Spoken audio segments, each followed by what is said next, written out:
ಹೆಸರು ಸಾಕ್ಷಿ ಬಸವರಾಜ್ ಹಂದಿಗೂಡ್. ನಾನು 8ನೇ ತರಗತಿಯಲ್ಲಿ ಓದುತ್ತಿದ್ದೇನೆ. ನನ್ನ ಶಾಲೆ ಹೆಸರು ಶ್ರೀ ಜ್ಞಾನಜ್ಯೋತಿ ಕನ್ನಡ ಮಾಧ್ಯಮ ಪೂರ್ವ ಪ್ರಾಥಮಿಕ ಹಾಗೂ ಹಿರಿಯ ಪ್ರಾಥಮಿಕ ಶಾಲೆ ಅಳಗವಾಡಿ. ಕೋನಗಳ ವಿಧಗಳು ಮತ್ತು 3 ತ್ರಿಭುಜಗಳ ಬಗ್ಗೆ ನನ್ನ ಸ್ನೇಹಿತರು ತಿಳಿಸಿಕೊಡುತ್ತಾರೆ. ಕೋನ ಎಂದರೆ ಒಂದು ಸಾಮಾನ್ಯ ಬಿಂದುವಿನಿಂದ ಹೊರಟ 2 ಕಿರಣಗಳ ನಡುವಿನ ಅಂತರವನ್ನು ಕೋನ ಎನ್ನುವರು. ಲಘುಕೋನ ಎಂದರೆ 90 ಡಿಗ್ರಿಗಿಂತ ಕಡಿಮೆ ಇರುವ ಕೋನವನ್ನು ಲಘುಕೋನ ಎನ್ನುವರು. ಉದಾಹರಣೆಗಳು: 1ನೇ ಉದಾಹರಣೆ ಗೋಡೆಗೆ ಒರೆಸಿದ ಫೋಟೋ. 2ನೇ ಉದಾಹರಣೆ ಗೋಡೆಗೆ ಒರೆಸಿದ ಏಣಿ. ಲಂಬಕೋನ ಎಂದರೆ ಲಂಬಕೋನ 90 ಡಿಗ್ರಿಗೆ ಸಮನಾಗಿರುವ ಕೋನವನ್ನು ಲಂಬಕೋನ ಎನ್ನುವರು. ಉದಾಹರಣೆ 1 ಗೋಡೆ ಮತ್ತು ನೆಲದ ನಡುವಿನ ಕೋನ. ಉದಾಹರಣೆ 2 ಪುಸ್ತಕದ ಕಾಗದದ ಅಂಚುಗಳ ನಡುವಿನ ಕೋನ. ಉದಾಹರಣೆ 3 ವಿದ್ಯುತ್ ಕಂಬ ಮತ್ತು ನೆಲದ ನಡುವಿನ ಕೋನ.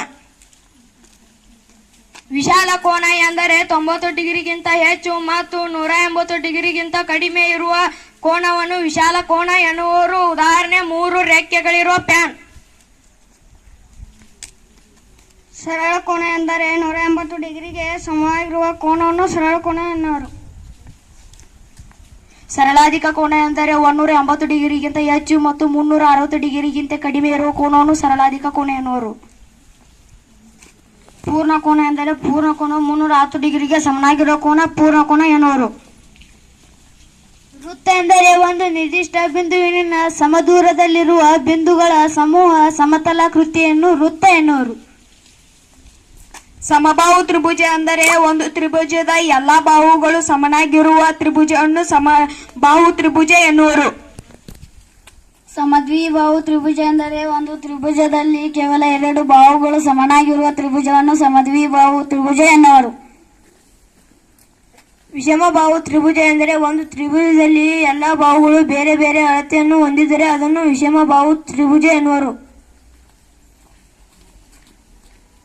ಲಘುಕೋನ ತ್ರಿಭುಜ ಎಂದರೆ ಲಘುಕೋನ ತ್ರಿಭುಜ ಒಂದು ತ್ರಿಭುಜ ಎಲ್ಲಾ ಕೋನಗಳು ಲಘುಕೋನ 90 ಡಿಗ್ರಿಗಿಂತ ಕಡಿಮೆ ಆದುದರಿಂದ ಅದನ್ನು ಲಘುಕೋನ ತ್ರಿಭುಜ ಎನ್ನುವರು.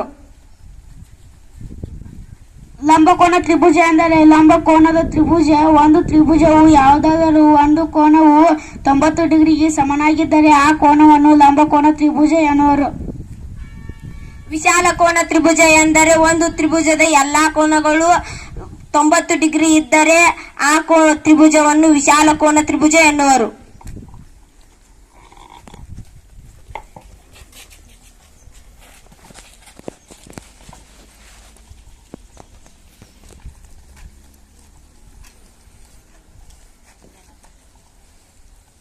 ಧನ್ಯವಾದಗಳು.